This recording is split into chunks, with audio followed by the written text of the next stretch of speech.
Black magicians and sorcerers, are they real? Carlos Castaneda. I am a sorcerer. There. I've said it. A full-time, genuine sorcerer. And the question I am asked more than any other, is sorcery real? Absolutely. Well, sorcery is real, but it's not necessarily always what you assume is sorcery. Long ago, long before doctors, and lawyers, and therapists, the world was full of people, as it is today. These people still felt wronged and wanted justice. And other times they would get their hearts broken. They would feel lonely, or inadequate, or lost, or unable to cope, just as people do today. But back in those days, these people would visit someone like me. A sorcerer. Someone who would give them a potion, or cast a spell, or lift a curse, someone who could put the world to rights again. Of course, most humans have matured beyond the idea that potions or spells will solve the problems of the world or fix a broken heart, and this is where the real part comes in. Today, instead of potions, we have ideas such as simulation theory and the law of attraction, and if we all agree in the reality of these ideas, do they become real or simply a modern fiction and feel-good ideas created by black magicians? Hello, and welcome to the Ancient Wisdom Modern Mind podcast, and before I read this extract from Tales of Power by Carlos Castaneda, I would like to take a moment to remind you to subscribe to this channel. So go ahead and click on the subscribe button. In this podcast, I have compiled the relevant sections from Tales of Power by Carlos Castaneda that relate to what Don Juan called black magicians, which is a metaphor for the cultural and social trap society imposes on us, and how the concept of impeccability can free us from the cultural trap that social imposes on us, and thus enabling the listener to assemble a more integrated understanding of the subject. Extract are from Part 1, A Witness to Acts of Power. Chapter 1. An Appointment with Knowledge.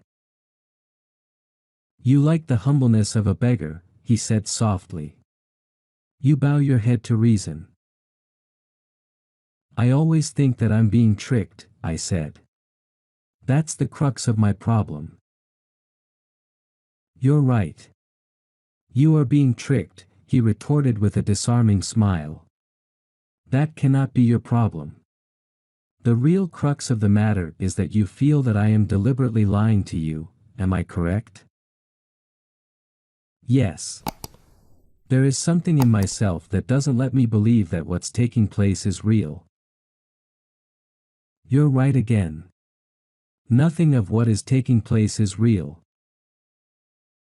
What do you mean by that, Don Juan? Things are real only after one has learned to agree on their realness. What took place this evening, for instance, cannot possibly be real to you, because no one could agree with you about it. Do you mean that you didn't see what happened? Of course I did. But I don't count. I am the one who's lying to you, remember? Don Juan laughed until he coughed and choked. His laughter was friendly even though he was making fun of me. Don't pay too much attention to all my gibberish, he said reassuringly. I'm just trying to relax you, and I know that you feel at home only when you're muddled up. His expression was deliberately comical and we both laughed.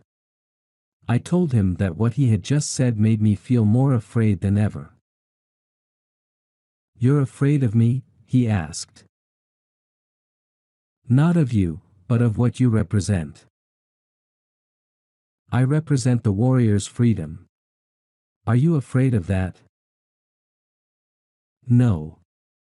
But I'm afraid of the awesomeness of your knowledge. There is no solace for me, no haven to go to. You're again confusing issues. Solace, haven, fear, All of them are moods that you have learned without ever questioning their value. As one can see, the black magicians have already engaged all your allegiance. Who are the black magicians, Don Juan? Our fellow men are the black magicians. And since you are with them, you too are a black magician. Think for a moment. Can you deviate from the path that they've lined up for you? No. Your thoughts and your actions are fixed forever in their terms. That is slavery. I, on the other hand, brought you freedom. Freedom is expensive, but the price is not impossible. So, fear your captors, your masters. Don't waste your time and your power fearing me. Commentary. To me, the concept of impeccability frees us from the slavery of the black magicians. Impeccability detaches self from self's human agreement. One could say that to act impeccably is essentially the act of detaching from your own point of view, a complete and impartial devotion to an awareness that questions all of society's social agreements. To act impeccably is to understand that your view of who you are is only a personal subjective agreement created by society and your own internal feedback, and so your own understanding of who you are is not real, but is the result of a subjective agreement between you and society's black magicians. Of course, it takes time to conquer the idiocy of who we think we are, and in becoming an impeccable warrior we find the power and vigor to break free from our slavery. The Nawal is impeccable because there is no agreement to bind it.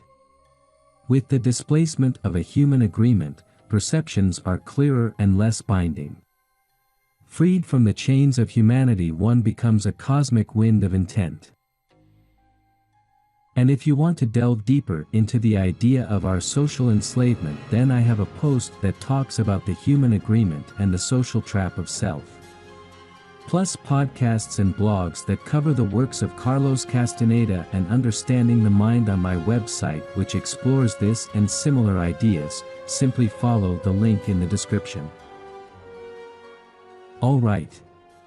So this podcast was all about the social trap our fellow man imposes on us, and I hope that this short reading from the Tales of Power by Carlos Castaneda supports you in your journey, and I know that some of you will have some questions.